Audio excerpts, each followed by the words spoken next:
आप सभी को जय मसीह की द बाइबल पोर्शन में आपका स्वागत है। हमारा आज का वचन है दूसरा शमूएल 14वां अध्याय वचन 25 से 33।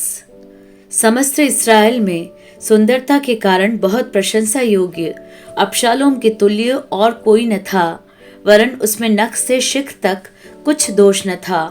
वह वर्ष के अंत में अपना सिर मुंडवाता था, उसके बाल उसको भारी जान पड़ते थे, इस कारण वह उसे मुंडाता था।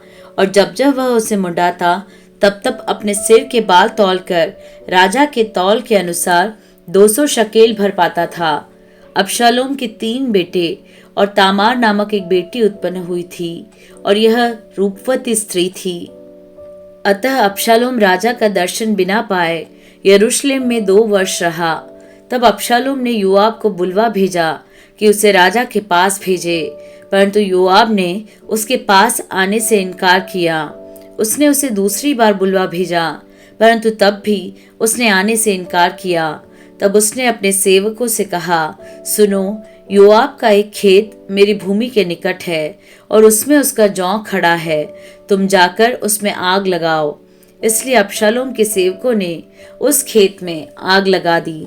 तब योआब उठा और अबशालोम के घर में उसके पास जाकर उससे पूछने लगा, तेरे सेवकों ने मेरे खेत में क्यों आग लगाई है?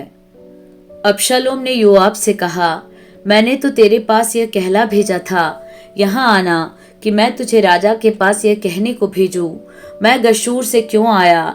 मैं अब तक वहां रहता तो अच्छा होता। इसलिए अब राजा मुझे दर्शन दे, और यदि मैं दोषी हूं तो वह मुझे मार डाले।